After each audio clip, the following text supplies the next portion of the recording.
Can one phone camera handle both bright sunlight and deep shadows at the same time? Most smartphones still struggle with this. You either lose the details in the dark areas or overexpose the bright parts. But Huawei thinks it has solved this problem with the new Pura 80 series. Ahead of its official release, Huawei just shared a short teaser, only 39 seconds, and it's already creating a buzz. This teaser focuses on what could be the phone's biggest strength, the camera. Let's break down what it actually shows, in simple words. First up, the main camera. According to Huawei, this sensor can capture a huge range of colors, even the very fine shades that usually go unnoticed. Whether it's a bright red flower under the sun or a shadowy street at night, the camera adjusts everything automatically to give you a clean and clear shot with true colors. But it's not just about still photos. This teaser also shows how the Huawei Pura 80 handles video recording, and it's impressive. The camera seems to switch smoothly between light and dark without losing clarity. For example, when the video moves from a bright outdoor scene into a dark indoor room, the detail in the darker part stays sharp. You don't get that usual grainy or washed out look. Huawei calls this vivid video recording. What that means is more color, more sharpness, and more depth in every frame. The phone appears to boost things like color saturation and contrast in real time without making it look unnatural. It's like night mode is baked right into the video system, but it doesn't wait for you to activate it, and there's more. The teaser hints that the Pura 80 can capture images with high contrast. Let's say you're shooting during sunset. The sky is bright, but the ground is dark. Usually, phone cameras pick one and mess up the other. But Huawei says this camera can bring out the details in both the sky and the shadows, all in one frame. Earlier leaks suggested that this phone would have major improvements in video quality, and now this teaser is adding more weight to those claims.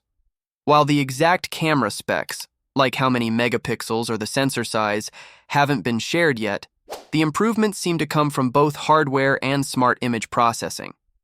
The teaser also includes a line that says, "Between light and darkness, the show begins." That's Huawei's way of telling us this phone doesn't care what lighting conditions you're in. It'll still give you a great photo or video. Huawei hasn't gone into full detail about things like frame rate, aperture, or zoom, but based on what we saw in this teaser, the Pura 80 series is shaping up to be a strong option for people who care about mobile photography and video content. And let's not forget, the full launch is happening today, June 11th. So we're just hours away from finding out what the full package looks like, including battery capacity in milliampere hour, charging speed in watt, display refresh rate in hertz, and of course, detailed camera numbers in megapixels. Huawei clearly wants to stand out with the Pura 80 series, and from what we've seen so far, it might just succeed. So, what feature matters most to you in a smartphone camera? Low light photos, smooth video, or great color accuracy? Tell us in the comments, and don't forget to like this video and subscribe to our channel if you want more tech updates made simple. Thanks for watching. Why isn't Apple calling the next iPhone the iPhone 26? It might sound strange, but that question actually makes a lot of sense right now, because Apple is changing the names of its operating systems, and many people thought the iPhone would follow the same idea. So, here's what's really going on. Apple is planning to rebrand iOS, macOS, iPadOS, and visionOS starting this year. At the upcoming Worldwide Developers Conference 2025 event in June, the company is expected to announce that all its operating systems will now match the number of the coming year. That means the next iOS update won't be called iOS 18. It'll likely be named iOS 26 since it's being released for the year 2026. It's kind of like how car companies name their models. For example, a car launched in 2025 often gets a 2026 badge. So naturally, people started asking, will Apple also change the name of the iPhone 17 to match this new system? Something like iPhone 26 instead? The answer is no. According to Mark Gurman, a well-known Apple insider, Apple has no plans to rename the iPhone 17. And he explains why. iPhones are a lot more personal to people than software updates. Users tend to remember iPhone names more than they do iOS numbers. If Apple suddenly went from iPhone 17 to iPhone 26, it might confuse customers or make older iPhones feel too old, even if they still work perfectly fine. That kind of shift could backfire. People may skip buying older models just because the name sounds old, even if the phone still has great features. Also, Apple likes to keep iPhone names simple and stable. Unlike Samsung, which jumped from the Galaxy S10 to the Galaxy S20 to match the year 2020, Apple wants to avoid tying its phones to a year. That gives them more freedom, and the phones don't feel outdated as quickly. But that doesn't mean the iPhone 17 will stay the same. Even though the name isn't changing, Apple is still upgrading the phone. Reports say that all iPhone 17 models, except maybe the base version, will come with 12 GB of RAM as standard. That's a nice bump from the current models and should help with multitasking and speed. There will also be some design changes, although exact details haven't been confirmed yet. Apple might be taking some ideas from Vision OS, the software made for the Apple Vision Pro headset. The goal is to make all Apple platforms feel more connected, whether you're using a Mac, an iPad, an iPhone, or a Vision Pro. So even if the phone's name stays the same, the overall Apple experience is going to look and feel more unified. Now, there's another reason Apple might be pushing this operating system rebrand. Some people believe it's a way to shift the spotlight. With companies like Google and Samsung making fast progress in artificial intelligence, Apple might be using this rebrand to make their software updates sound more futuristic, without needing to talk too much about AI just yet.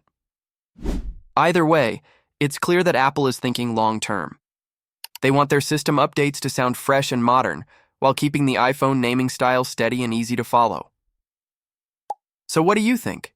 Should Apple have renamed the iPhone 17 to match the new iOS name? Or is keeping it simple the right?